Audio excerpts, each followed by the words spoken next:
하나님의 말씀 사도행전 1장 4절부터 8절까지를 제가 봉독해 드리겠습니다. 사도행전 1장 4절부터 8절입니다.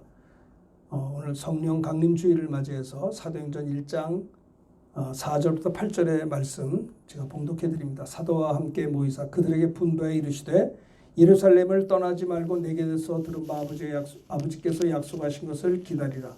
요한은 물로 세례를 베풀었으나 너희는 몇 날이 못되어 성령으로 세례를 받으리라 하셨느니라.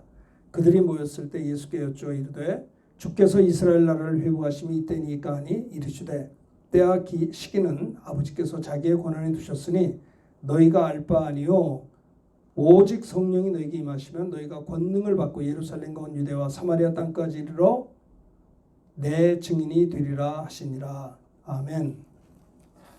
말씀의 제목은요, 오직 성령이 너에게 임하시면, 이런 제목으로 잠시 말씀을 나누고자 합니다. 여러분, 우리는요 하나님을 믿습니다. 여러분들도 하나님을 믿으시죠? 우리가 하나님을 믿는다는 게 무슨 뜻일까요? 성경에는요 32,500가지의 약속의 말씀이 있다고 그래요. 하나님의 말씀을 믿는다는 그 말은 하나님을 믿는다는 겁니다. 뭘 믿습니까? 하나님의 약속의 말씀이 이루어지는 것을 믿는 것이죠. 그래서 천지는 없어져도 내 말은 1.1획도 변치 않고 이루어진다라고 성경은 말씀하고 있습니다. 하나님의 아들 예수님이 이 땅에 오신다는 것입니다. 언제 그 예언이 있느냐면 아담과 하와가 이 땅에서 선악을 알게 한 나무의 실과를 먹음으로 하나님 앞에 불순종해서 죄를 짓게 되고요. 그리고 에덴에서 추방당한 다음에 하나님께서는 인류를 버리지 않았어요. 버리지 아니하시고 창세기 3장 15절에 보면 여인의 후손이 뱀의 머리를 상하게 하겠다라고 했습니다. 그러니까 뭐냐면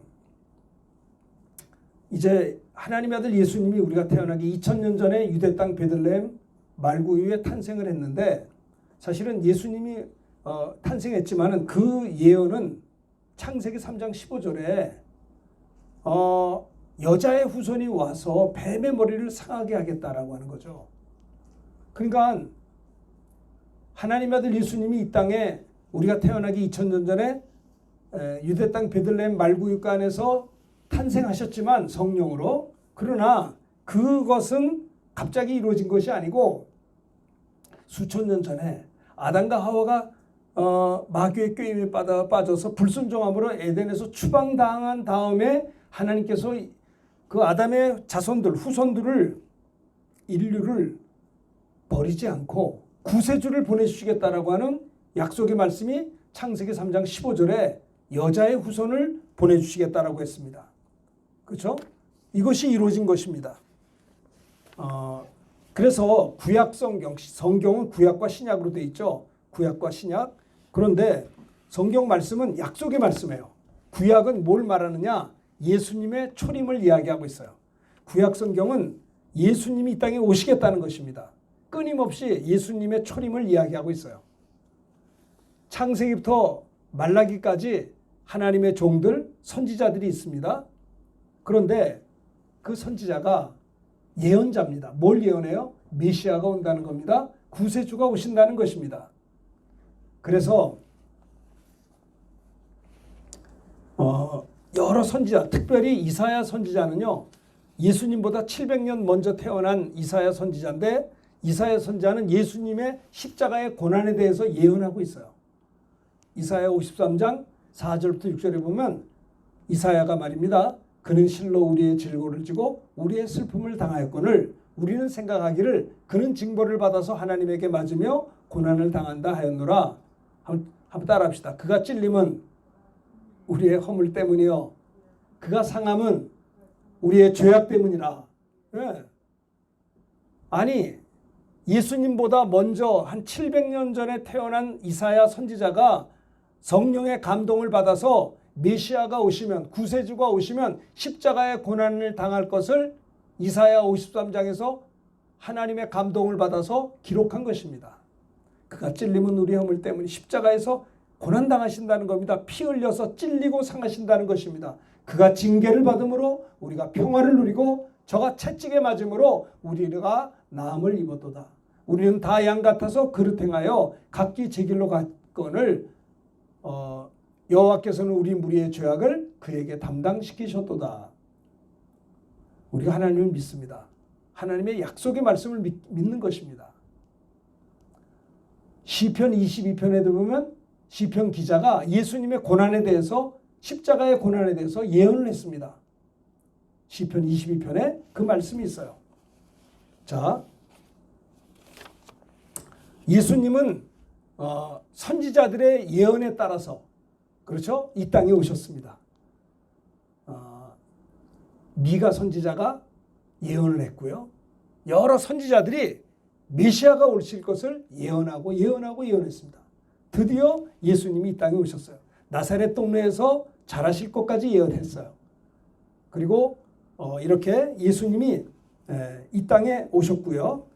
그러니까 예수님께서 세상에 오시기 전에 많은 선지자들이 예수님에 관한 예언의 말씀은 32,500가지의 약속의 말씀, 예언의 말씀이 있다는 것이죠. 예수님은 또 이 땅에 오셔서 또 말씀하셨어요. 내가 이 땅에 온 것은 섬김을 받으려 함이 아니요 도리어 섬기기 위함이요 나의 목숨을 많은 사람들을 위해 대속물로 주려고 왔다고 했습니다. 예수님은요,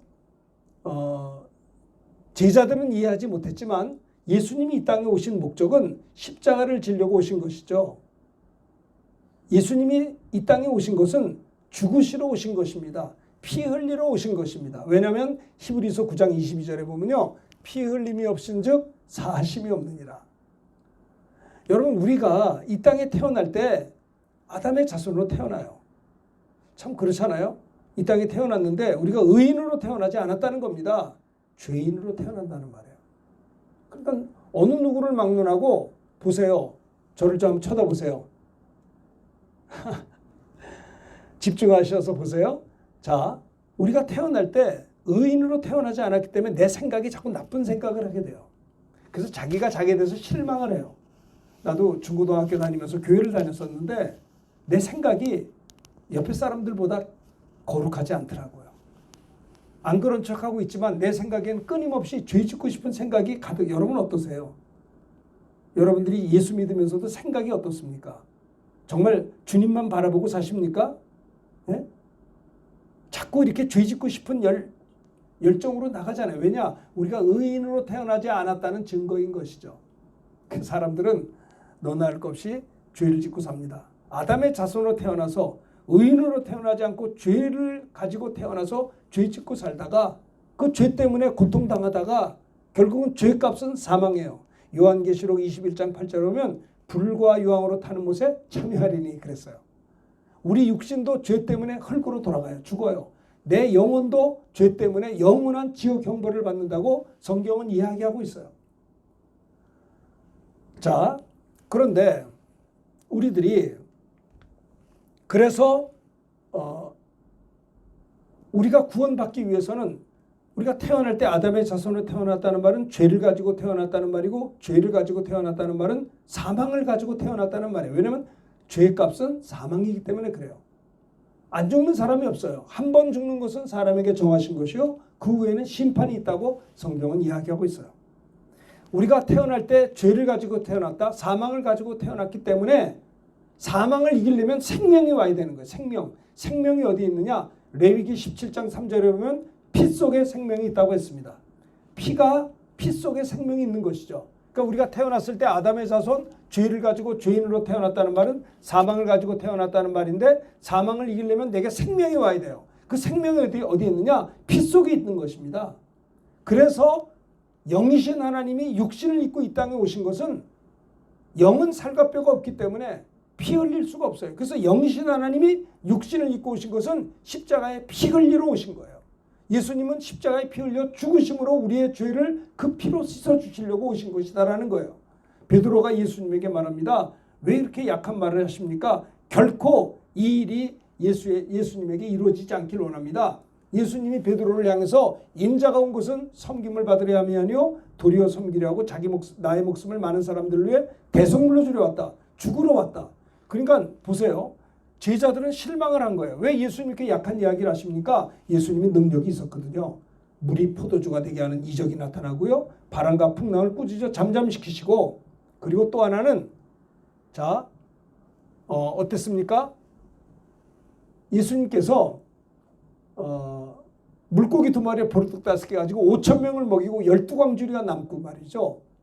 각색 병든 자를 고치고 귀신을 쫓아내고, 이렇게 능력이 많은 예수님이 우리 이스라엘을 구원할 수 있겠구나.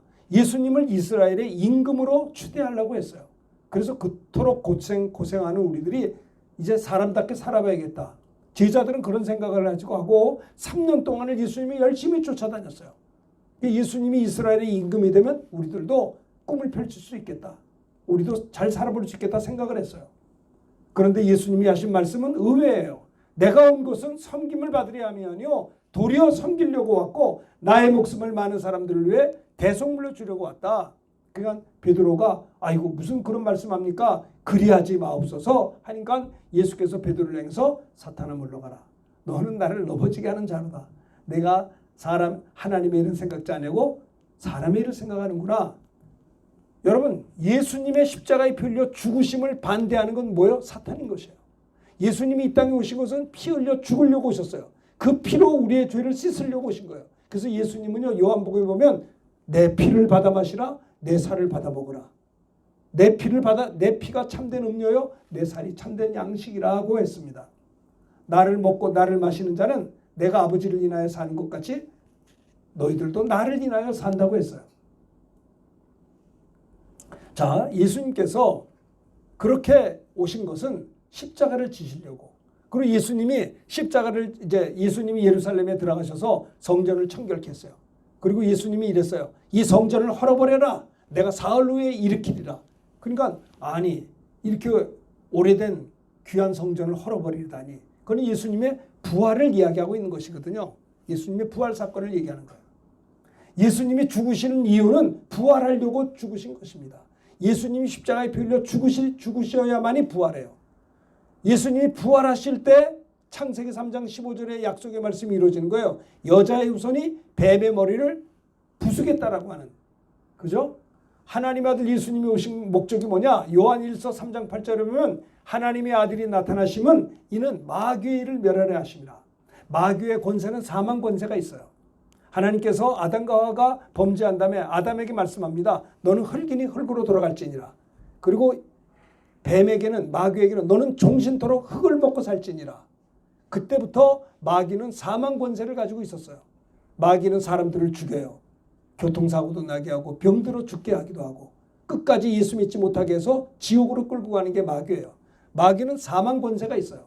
그 마귀는 사망 권세를 가지고 예수님도 십자가에 못 박아 죽였어요. 마귀는 그 종교 지도자들과 군중들을 이렇게 선동해가지고 예수를 십자가에 못 박아 죽게 하소서. 사탄이 배후에서 역사에서 하나님의 아들 예수님 메시아도 십자가에 못 박아 죽이도록 마귀가 선동을 했어요. 그런데 예수님께서 이 땅에 오신 것은 마귀를 멸하려고 오셨거든요. 사망 권세를 깨뜨리려고 오신 거예요. 그러니까 예수님이 오셔서 십자가에 못 박혀 피 흘려 죽으심으로 마귀가 순간적으로 승리하는 것처럼 보였어요. 그러나 예수님이 사흘 만에 사망 권세 깨뜨리고 부활하심으로 말미암아 사망 권세 잡은 마귀 권세는 완전히 무너지게 됐다라는 거예요.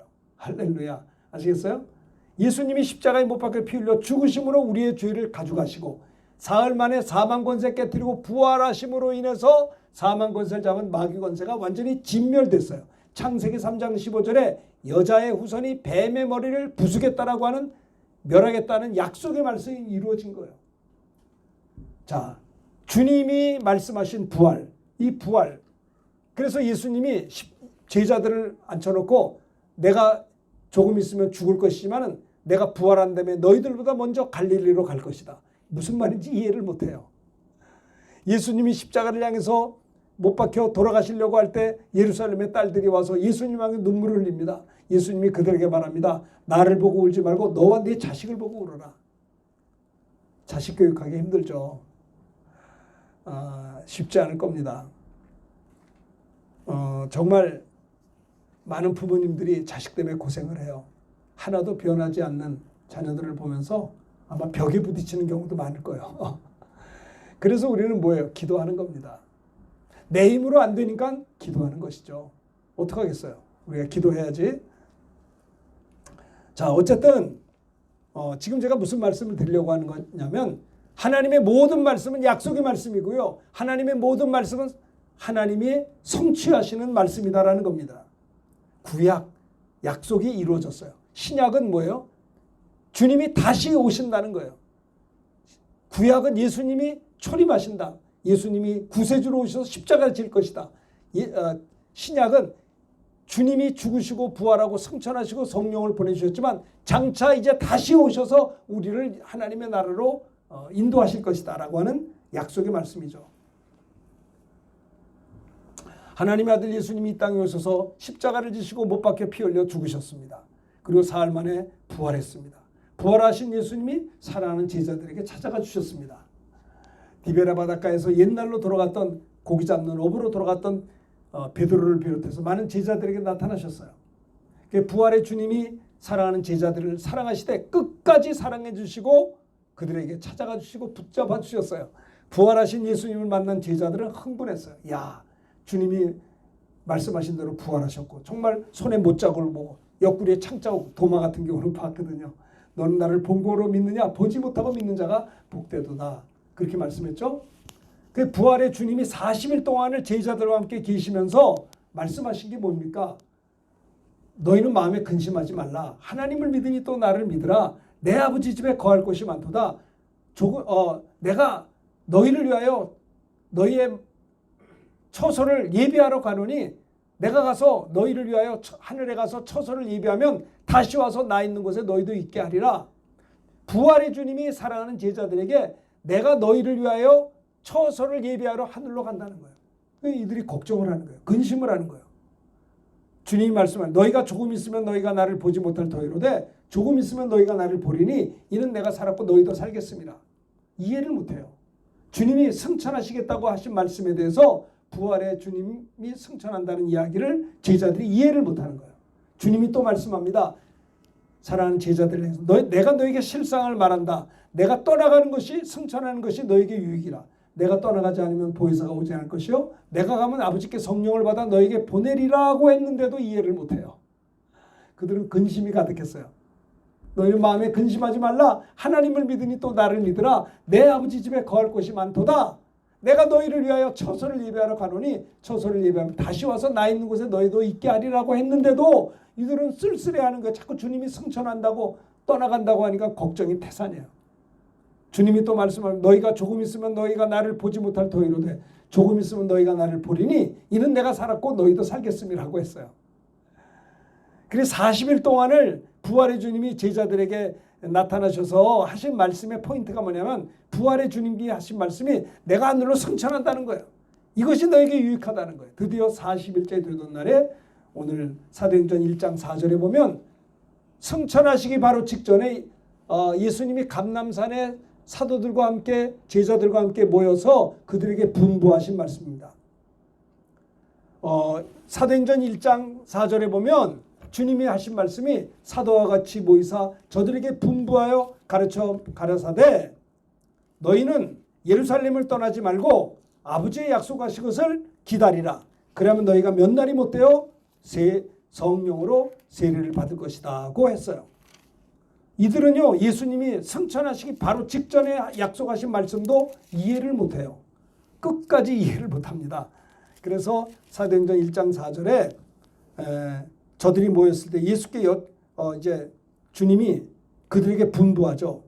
내가 승천한다고 해서 예루살렘을 떠나지 마라.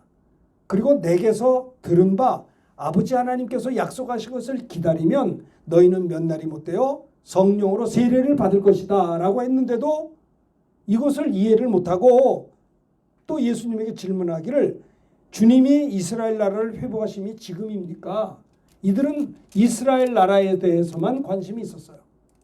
그러니까 주님이 이스라엘이 회복하는 것은 그 때와 시기는 아버지께서 자기의 권한에 주셨으니 너희의 알 바 아니요 오직 성령이 너에게 임하시면 권능을 받고 너희가 권능을 받고 예루살렘과 유대와 사마리아 땅까지 이르러 내 증인이 되리라. 이 말씀을 하고 하늘로 승천하셨어요. 그들이 보는 데서 올라가시니 구름이 그를 가려 보이지 않게 했어요. 올라가실 때 제자들이 자세히 하늘을 쳐다보고 있습니다. 흰옷 입은 두 천사가 사람이 그들 곁에 서서 말하기를 갈릴리 사람들아 어찌하여 서서 하늘을 쳐다보느냐. 너희 가운데 하늘로 올려지신 이 예수는 하늘로 가심을 본 그대로 오실 거다. 자, 이제 주님이 완전히 승천하셨어요. 안 보이는 거예요. 주님이 하늘로 승천하셔가지고 안 보이는 거예요. 그래서 이들은요, 제자들은 예루살렘을 떠나지 않았습니다. 감람원이라고 하는 산으로부터 예루살렘에 돌아와서 예루살렘에서 가까워서 안식일에 가기에 알맞은 길이었습니다. 이들은 저들이 유하는 다락방에 올라가서 제자들과 함께 그들이 모여서 뭐 했냐? 모든 이들이 더불어서 마음을 같이하여 오로지 기도하기에 힘썼어요. 모인 무리가 한 120명 정도가 되었다고 했습니다. 이들이 모여서 무슨 기도를 했을까요?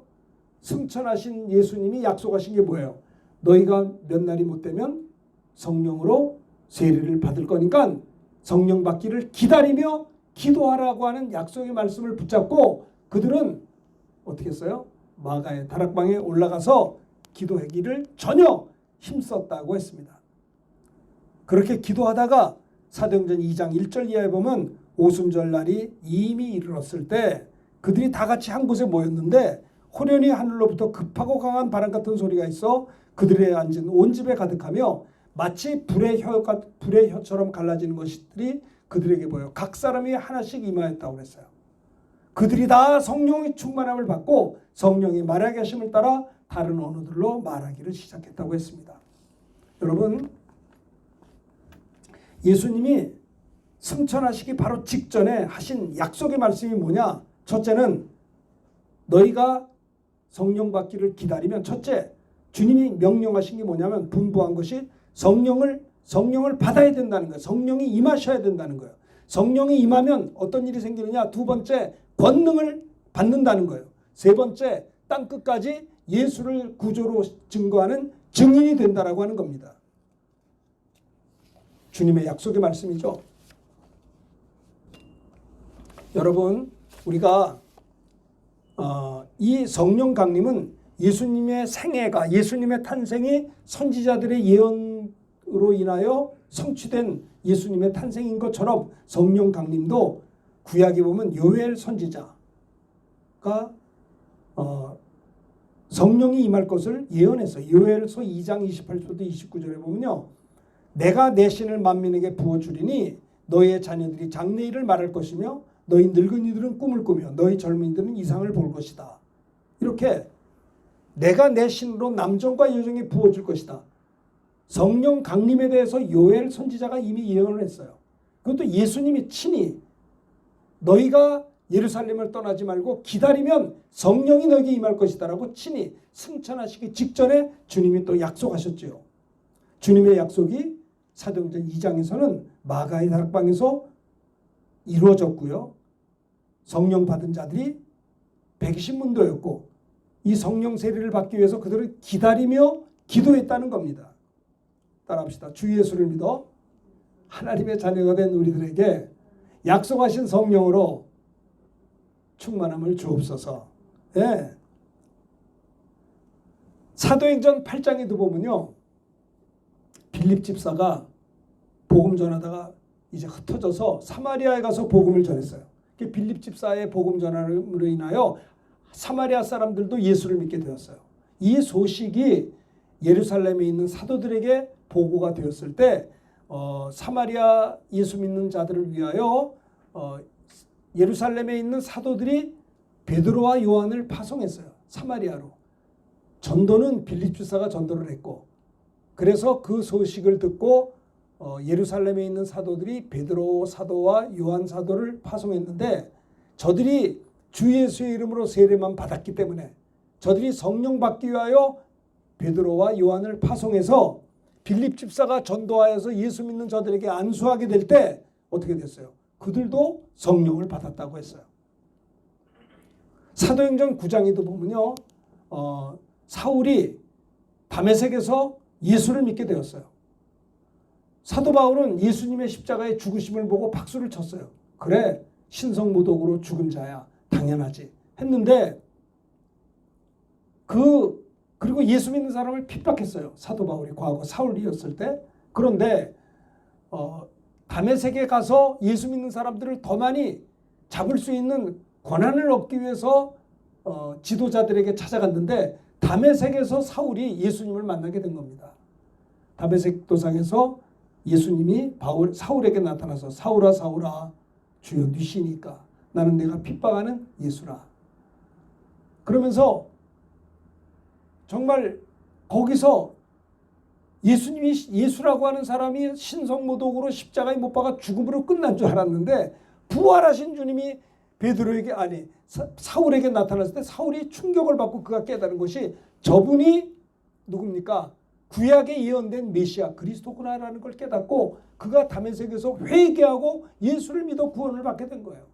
그 충격으로 3일 동안 식음을 전폐하고 기도하고 있었어요. 눈에 너무 충격을 받았는지 눈이 배지가 않아요. 사울이 3일간을 금식하며 잠을 자지 않고 기도했다고 했어요. 이때 하나님께서 아나니아를 주님이 나타나셔서 형제 사울에게 가서 기도해 주어라. 그러니까 아나니아가 하는 말이 주님 저 사울이라는 사람이 얼마나 예수 믿는 사람들을 핍박하고 괴롭힌 사람인데 어떻게 내가 저를 가서 기도해 줍니까? 했더니 우리 주님께서 아나니아에게 하는 말씀이 그런 이야기 하지 마라. 저 사울은 이방인들을 구원하기 위해서 택한 나의 그릇이다 라고 했어요. 그래서 아나니아가 주님의 말씀에 순종해서 사울에게 찾아갔더니 금식하고 기도하는 중이었어요. 형제 사울아 3일 전에 나타난 예수님이 내가 나를 너에게 보내주어서 너로 하여금 성령이 충만하게 한다 하시면서 기도하게 될 때 함께 기도할 때 아나니아의 기도를 받고 사울이 성령의 충만함을 받고 눈에 비늘 같은 것이 벗어지고 눈이 맑아지고 몸이 회복이 되고 성령의 충만함을 받았다라고 하는 겁니다. 사울이 예수 믿은 것은 다메섹에서 예수를 받았지만 성령의 충만함을 받은 것은 아나니아의 안수기도를 통해서 성령의 충만함을 받게 되었다라는 거죠. 여러분 그렇습니다. 고넬료도 마찬가지예요. 고넬료도 사도행전 10장 1절 이하에 보면 고넬료는요 구제와 선행이 하나님 앞에 상달된 바 됐다고 했어요. 고넬료의 기도와 구제가 하나님 앞에 상달된 바 되어서 하나님께서 고넬료를 기뻐하시고 고넬료를 축복하시려고 베드로를 만나게 해주셨어요. 베드로는 예수를 믿고 성령 충만했지만 그의 사상은 유대인들에게만 전도했지 이방인들에게는 전도하려고 하지 않았어요. 근데 하나님께서 기도하는 누굽니까? 베드로에게 환상을 보여주셨어요. 이 벌레 같은 것이 하늘에서 내려왔는데 잡아먹으라 그러니까 하나님 말 베드로가 하는 말이 저렇게 거룩하지 않은 걸 내가 먹을 수가 없습니다. 내가 예수 믿는 유대인인데 어떻게 저런 걸 잡아먹을 수 있습니까? 그때 주님께서 베드로에게 하는 말씀이 내가 거룩하게 한 것을 내가 더럽다고 하지 말라. 세 번째 이런 환상을 보고 그 생각을 하고 있는데 사람이 찾아왔어요. 저 고넬료라고 하는 사람이 당신을 초청합니다. 라고 할 때 성령께서 베드로에게 감동해서 저 이야기를 듣고 고넬료에게 가라. 그래서 이제 베드로가 기도하던 중에 환상을 보고 고넬료 집으로 간 겁니다. 고넬료는 기다리고 있었어요. 고넬료에게도 하나님이 역사하셔서 그의 구제와 기도가 하나님 앞에 상달된 바가 되고 하나님께 영광 돌렸을 때 하나님이 고넬료를 또 통해서 저 베드로를 초청하라 해서 고넬료가 베드로를 초청하게 됐고 또 초청해서 왔을 때 하나님께서 베드로에게 역사하셔서 저들이 왔을 때 저들을 쫓아가라. 그래서 베드로와 고넬료가 만나게 된 겁니다. 베드로가 너무 기뻐서 자기와 자기 가족들 주변 사람들을 모아놓고 사도 베드로를 기다리고 있던 중에 말씀을 듣기 위해서 베드로가 나타났을 때 그 앞에 절을 하니까 절하지 말라. 우리 하나님만 경배하자 하면서 베드로가 사도행전 10장 44절부터 48절에 예수 그리스도의 복음을 또 전했어요. 베드로가 고넬료와 그의 식구들을 향해서 말씀을 전했을 때 말씀 듣는 저들에게 성령이 내려오셨다고 했어요. 그게 사도행전 10장 4절부터 48절에 보면요. 그 말씀이 있습니다. 베드로가 이 말할 때 성령이 말씀 듣는 모든 사람에게 내려오시니, 베드로가 고넬료 집안에서 말씀을 전할 때 말씀 듣는 저들에게 어떻게 했어요? 성령이 내려오셨다고 했어요. 아니, 성령 내려오시는 게 눈에 보이나요? 성령은 영이신 하나님인데 안 보이는 하나님이 고넬료가 말씀을 전할 때 말씀 듣는 모든 자에게 성령이 내려오시니, 베드로와 함께 온 할례 받은 신자들이 이방인들에게도 성령 부어주심으로 말미암아 놀라는데, 유대인들만 예수 믿고 성령 받는 줄 알았는데 이방인들도 예수 믿고 성령을 부음 받는 걸 보고 놀랬다고 했어요. 성령 부어주심의 현상이 그때 어떻게 나타났냐? 따라합시다. 이는 방언을 말하며 하나님 높임을 들음이로라. 예, 성령이 내려오신 것이 눈으로 보이지 않지만 말씀을 듣다가 성령이 임함으로 말미암아 저들이 방언을 말하고 그리고 하나님을 높이며 찬양했다는 겁니다. 사도행전 2장에도 보면요. 사도행전 2장에도 그들이 약속의 말씀을 붙잡고 기도했잖아요. 오순절 날에 호련히 하늘로부터 급한 강한 바람 같은 소리가 있어 그들 온 집에 소리가 가득하고 불의 혀같이 갈라지는 것이 그들에게 각 사람 위에 하나씩 임했는데, 그들이 다 성령의 충만함을 받고 성령의 말하게 하심을 따라 다른 언어들로 말하기를 시작했다. 방언을 말하기 시작했다는 거예요. 그러니까 성령이 임한 것이 눈에 보이지 않지만 고넬료 가정에서도 예수 믿는 유대인들이 이방인들도 성령이 임하시네, 성령을 받네. 어떻게 성령을 받는 걸 눈으로 안 보이는데 저들이 막 방언을 말하고 하나님을 높일 때 저들이 성령이 임했구나, 충만하구나 라고 하는 것을 했다는 것입니다. 방언이 뭐예요? 기도인 것입니다. 하나님이 기도하게 하시는 겁니다. 영으로 기도하게 하세요. 사도 바울은 고린도전서에 보면요, 내가 저기 있는 사람들보다 방언을 더 많이 말함으로 하나님께 감사한다고 했어요. 무슨 말입니까? 하나님이 방언 기도하게 하신 것을 감사한다는 거예요. 하나님이 우리를 왜 기도하게 하십니까? 왜 하게 할까요? 응답 주시려고 하는 거예요. 어떤 사람을 위해서 막 기도하고 싶은 마음이 많이 들어요. 왜 그럴까요? 그 사람을 응답하시려고, 도와주시려고 기도하게 하신다는 겁니다. 성령이 임하니까 성령께서 내 안에서 기도하게 하시는 겁니다.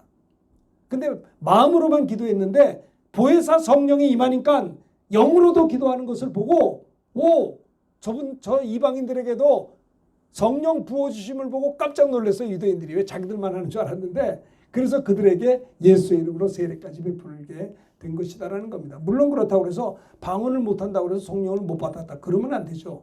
그러나 대체적으로 사도행전에 보면 성령이 임한 결과로 방언을 거의 대부분 하는 것을 볼 수가 있어요. 제가 신학 다닐 때만 해도 그런 것이 보편화되지 않았는데요. 제가 이제 전도사 끝나고 목사쯤 됐을 때는요, 일반적으로 한국 교회가 영으로 기도하는 게 아주 편만하게 되었어요. 기도 많이 하는 분들의 대체적으로 공통점이 방언 기도를 한다는 거예요. 사도 바울은 말합니다. 그럼 우리가 어찌할까? 우리가 마음으로 기도하고 영으로 기도하고 마음으로 찬미하고 영으로 찬미하리라고 했어요. 하나님께서 왜 우리에게 방언의 은사를 주십니까? 은사를 주는 목적이 뭡니까? 고린도전서에 보면요, 성도들의 신앙의 유익을 위해서 은사를 주신다고 했어요. 우리들의 기도 생활의 유익을 위해서 그 영의 기도를 하게 하신다는 것입니다. 사실 저희가 예전에 전도사 때, 옛날 과거에는요, 전도사님들, 교육전사님이라 하더라도 금요일마다 교회 와서 철야 기도를 해요. 자매님, 철야를 한다니까. 토요일 날에 수업이 있어요. 학생이니까, 신학생이니까 수업이 있잖아요. 금요일 날 철야하는 게 기본이에요. 우리 교회만 아니라 한국 교회가 대부분 다 철야 기도. 요즘에는 심야 기도로 바뀌었어요. 철야 기도를 했다니까요. 그러면 밤 10시부터 새벽 4시까지 기도를 했어요. 6시간. 와, 뭘 그렇게 기도할 게 많아. 옆에 있는 우리 친구 전도사님이, 윤 전도사, 방언기도 할 줄 알아? 난 못해. 하려고 하는데 안 되는 거 어떡하냐? 그랬더니 그 친구가 방언기도가 좋아. 뭐가 좋으니? 철야가 쉽게 된다는 거예요. 시간 가는 줄 모르고 기도하고 눈 뜨면 아침이라는 거예요. 그래? 그거 참 좋겠다. 저도 받고 싶었어요. 근데 안 되더라고요. 저만 빼놓고 주변의 전도사님들이 다 방언을 하고 기도를 많이 했어요.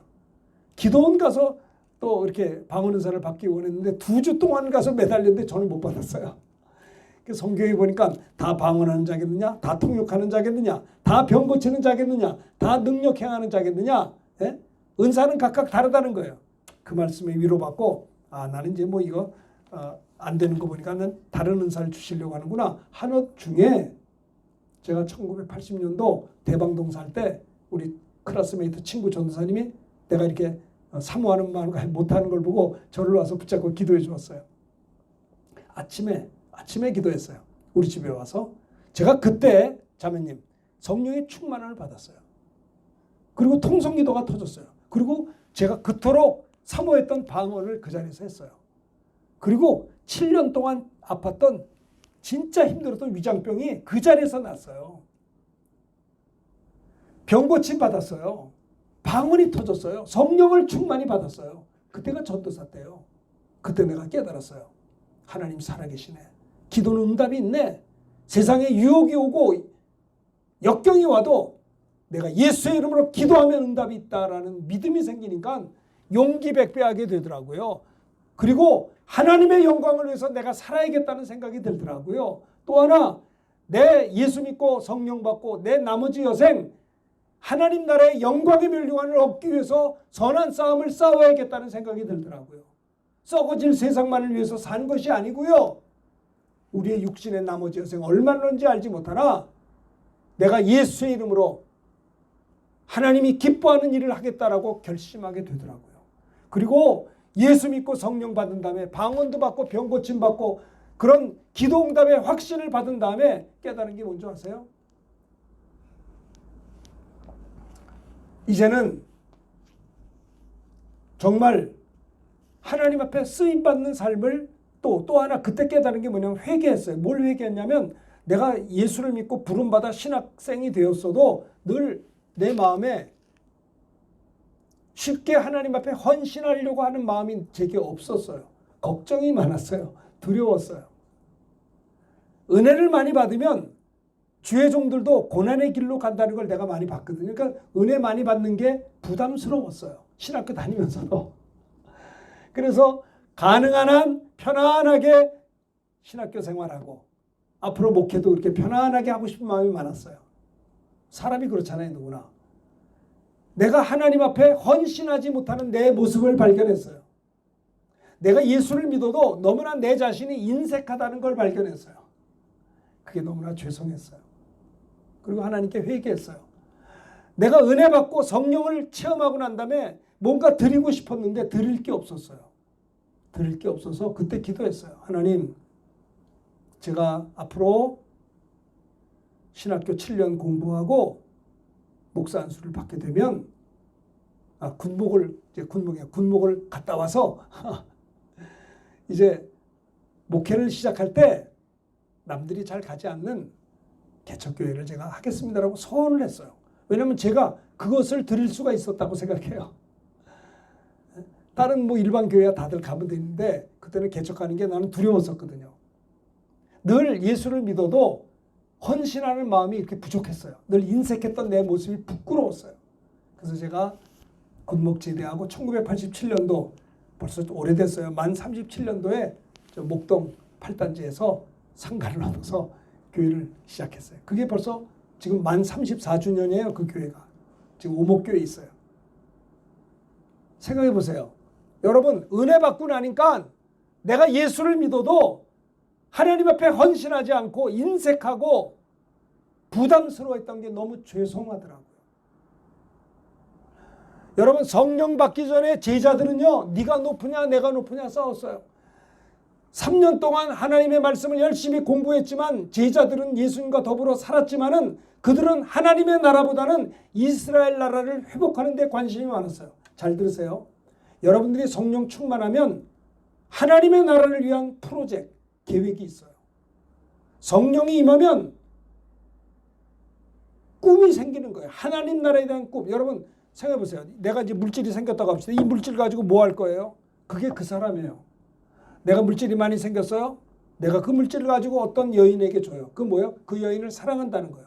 내가 물질을 많이 모았어요. 내 어머니에게 드려요. 어머니 고생했으니까 다 드려요. 그의 마음에는 우선순위가 어머니요. 여러분, 하나님 제일주의로 산다는 것은 고린도전서 10장 31절에 말씀한 우리가 너희가 먹든지 마시든지 무엇 하든지 다 하나님의 영광을 위하여 하라는 것이에요. 그렇죠? 하나님 제일주의로 살아야 되는 거예요. 마땅한 거 아니겠습니까? 성령 충만해야 하나님의 나라에 대한 꿈이 생기지, 그렇지 못하면 제자들을 성령 받기 전에 제자들의 모습은요 이중인격적이었고요, 세상 나라에 대한 매력이 많아서 세상 나라에 대한 너무나 집착이 강했어요. 그러나 제자들이 성령 받은다면 옛날의 사람이 아니었어요. 성령 받고 난 다음에 그들에게 권능을 받았어요. 전도할 때 전도의 권능을 받아 베드로가 외칠 때 3,000명이 회개하고 돌아왔어요. 성령 받고 난 다음에 걷지 못하는 자를 향해서 내게 은과 금은 없지만 내게 있는 곳으로 내게 주노니 예수의 이름으로 걸으라 할 때 발과 발목이 힘을 얻어 일어나 걸어가며 하나님께 영광을 돌렸어요. 성령 받고 난 다음에 무능한 제자들이 아니었어요. 성령 받은 다음에 권능을 받아 안진뱅이를 일으키고 핍박을 받아도 견딜 줄 아는 기도의 사람이었어요. 성령 받기 전과 후가 다른 거예요. 아시겠죠? 너희가 악한 자라도 자식에게 좋은 것을 줄 줄 알거든 하물며 천부께서 구하는 자에게 왜 성령을 주지 않겠느냐.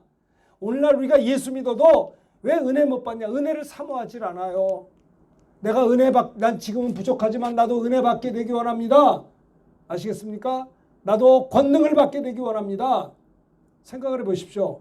여러분들이 성령 충만하고 권능을 받아서 여러분들이 손대는 곳마다 병든 자가 낫고 복음을 전할 때 많은 영혼들이 주께 돌아오고 기도할 때마다 응답받고, 와, 이것이 신앙생활인 것입니다. 오늘 성령 강림주의를 맞이해서 여러분 그래요. 이런 설교를 들어도 선택은 여러분들이 하시는 거예요. 여러분이 무엇을 사모하십니까? 여러분 왜 우리가 살아야 됩니까? 여러분 얼마나 고생하세요. 아침부터 밤늦게까지 땀 흘려 수고하고 있습니다. 그렇게 하는 궁극적인 이유가 무엇입니까? 윤원선 목사가 이렇게 막 외치며 설교하고 하는 궁극적인 이유가 뭡니까? 이게 하나님 앞에서 상달되지 않는다면 난 아무 의미가 없는 거예요. 사람에게만 보여주려고 한다면 이거 말이 안 되는 거예요. 이것은요. 우리 인생이 그런 것이에요. 사랑하는 여러분들, 저는 여러분들이 예수를 믿어 구원받을 뿐만 아니라 성령 충만 받게 되기를 정말 바랍니다. 성령을 사모하십시오. 성령 충만을 사모하십시오. 여러분, 비록 3년 동안 제자들이 예수님의 마음을 상하게 했지만 주님이 승천하시는 광경을 보고 그들은 마지막 순종했어요. 마가의 다락방에 들어가서 그들은 기다리며 기도했어요. 승천하시는 주님의 약속의 말씀을 놓치지 않았어요. 그들은 비록 예수님의 승천 광경을 보고 허전한 마음이 있었으나 마가의 다락방에 가서 성령 세례를 주시겠다는 약속의 말씀을 붙잡고 기다리고 또 기다렸어요. 또 기다렸어요. 열흘 동안을 기다리고 기도했어요. 아니, 그들은요, 열흘 동안 기다리면 얼마나 손해가 많아요. 그러나 끝까지 약속의 말씀이 이루어질 때까지 그들은 포기하지 않고 기다리고 기도하다가 드디어 오순절이 이미 이르렀을 때 호련히 하늘로부터 급하고 강한 바람 같은 소리가 있어 바람 소리가 온 집에 가득하고요. 불의 혀같이 갈라진 것이 그들에게 눈으로 보이고 각 사람 위에 불의 혀가 막 임해요. 그들이 다 성령의 충만함, 하나님의 나라가 임하고 성령 하나님의 충만함이 임할 때 성령이 말하게 하심을 따라 다른 언어들로 막 방언을 말하기 시작했다는 거예요. 그러니까 사도행전 2장 끝절에 보면 술 취했구나 그랬어요. 사람들이 저기 이상한 소리를 하니까 술 취한 겁니까? 아니에요. 성령이 말하게 하심을 따라 방언을 말하게 된 거예요. 여러분 기도할 때 기도 잘 안 될 때 있잖아요. 로마서에 보면 성령이 말할 수 없는 탄식으로 우리를 위해서 친히 간구하신다고 했어요. 우리가 저도 그래요. 제가 기도할 때 기도하지 못하고 쩔쩔매고 기도문이 열리셔서 쩔쩔맬 때 성령께서도 우리 연약함을 도와주세요. 말할 수 없는, 여러분 자식이 잘못될 때 탄식하잖아요. 왜 저러지? 자녀들이 왜 저러지? 탄식하듯이 성령께서도 우리가 기도 못하고 쩔쩔맬 때 성령님이 말할 수 없는 탄식으로 우리를 위해서 친히 간구하신다니까요. 기도는 성령으로 하는 것입니다. 성령의 충만함을 주시옵소서. 여러분, 우리가 성령 충만해야 참된 행복이 있어요. 저도 요즘 새벽기도 열심히 하려고 노력합니다. 새벽기도 왜 하느냐? 왜 하냐? 이유가 뭔지 아세요? 새벽기도해야 제일 행복해요. 어디 가서 평강을 얻을 데가 없어요. 어떤 사람 한계가 있어요. 그 사람이 내게 평강 주지 않습니다. 내가 나에게도 평강을 못 줘요. 돈이 내게 평강을 줍니까? 세상 쾌락이 나에게 평강을 줍니까? 세상의 명예와 권력이 나에게 평안함을 줄 아니에요. 주님밖에 없어요. 여러분, 우리 성림교회 성도님들은 예수 믿어 하나님의 자녀 되는 건 물론이고요. 아버지의 약속하신 성령을 사모하십시오. 기다리십시오. 끝까지 성령 충만할 때까지 기다리고 기도하다가 성령 충만 받고 하루를 출발하세요. 할렐루야. 그러지 않겠어요? 권능을 받으십시오. 세상의 유혹을 이길 수 있는 권능, 내가 나를 이길 수 있는 권능, 절제할 수 있는 권능, 그죠? 귀신을 쫓아내고 병든 자에게 손을 쥐면 낫는 역사, 네? 복음 전할 때 많은 영혼들을 주님께 인도하는 권능, 복음 전하는 권능 말입니다. 오직 성령이 임하시면 너희가 권능을 받고 예루살렘과 유대와 사마리아 땅까지로 내 증인이 된다라고 말씀하셨습니다. 사도행전 19장에 보면 사도 바울이 에베소 교인에게 너희가 믿을 때 성령을 받았느냐? 우리는 성령이 있음을 듣지도 못했다 그랬어요. 그래서 사도 바울이 에베소 교인들을 향해서 뭐 했습니까? 네? 사도행전 19장에 보면요. 바울이 그들이 듣고 예수의 이름으로 세례를 받고 에베소 교인들을 향해서 사도 바울이 안수함에 따라합시다. 성령이 그들에게 임하심으로 방언도 하고 예언도 하니 모두 12사람쯤 되니라. 사도 바울은 에베소 교인들이 예수 믿고 세례까지 받았어요. 그 다음에 바울이 그들을 위하여 성령 받기를 안수하며 기도할 때 성령이 그들에게 임하심으로 방언도 하고 예언도 하니 모두 12사람쯤 되었다는 겁니다. 방언을 말하고 예언을 해요. 12사람이 성령 받은 다음에 그 역사가 그 자리에서 나타났어요. 고린도전서에 보면 너희는 사랑을 따라 구하라. 신령한 것을 사모하되 특별히 예언하려고 하라고 바울은 이야기하고 있어요. 이 소돔과 고모라 같은 이 죄악이 관영한 세상 속에 하나님께서 우리에게 성령의 충만함과 권능을 주시고 갖가지 은사를 주셔서 승리하는 삶을 살아야 된다라고 하는 것입니다. 여러분들 승리하십시오. 넘어지고 쓰러진 것은 지나간 날이 족한 것입니다. 정말 여러분들이 성령 충만하고 권능을 받는다면 이 세상의 유혹을 이길 수가 있고요. 이 세상의 악한 영들의 시험을 이길 수가 있고요. 악한 것들을 쫓아내고 정말 믿음으로 살 수가 있습니다. 기도 응답이 있는 것입니다. 아무쪼록 오늘 성령 강림주의를 맞이했습니다. 성령 받기 전에 제자들의 모습과 성령 받은 이후의 제자들의 모습이 완전히 바뀌었던 것처럼 성령 받기 전에도 제자들은요 믿음이 있었어요. 주는 그리스도시요 살아계신 하나님의 아들이 신앙 고백이 있었어요. 구원이 있었어요. 그러나 성령 받은 다음에 그들은 권능을 받아서 전도자가 되었고요. 능력을 받아서 병든 자를 고치고 주께서 함께 역사 그 따르는 표적으로 말씀을 확실히 증거하게 되었고요. 땅 끝까지 선교 사명을 감당할 수가 있었던 것입니다. 여러분이 가장 기쁜 순간은 언젠가요? 여러분들이 가장 기뻐하는 것이 무엇인가요? 아니면 젊은이들 전화할 때 보면요. 찬송가가 안 나고 앤설 머신이 세상 노래가 나는 걸 보면 가슴이 답답해요. 유행가 부르고 뭐 명곡하고 이런 게 나쁘다는 게 아닙니다. 왜 저 형제자매는 앤설 머신에 찬양이 없을까? 한 물에서 단물과 쓴물이 어떻게 동시에 날 수 있겠습니까? 요즘 이 스마트폰을 봐도 그 앞에 자기 사랑하는 사람의 얼굴이 나오더라고요. 이해해요. 그 나쁘다는 거 아닙니다. 거기에 주님이 계시면 안 될까요?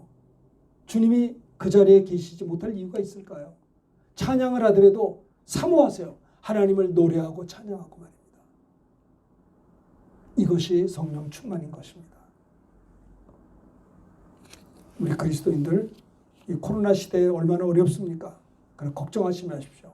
성령 충만하고 권능을 받아서 넉넉히 승리하며 하나님께 영광 돌리고 이 어려운 시절이지만 더 많은 영혼들을 주님께 인도하는 성령 충만 사모하는 우리들이 됐으면 합니다.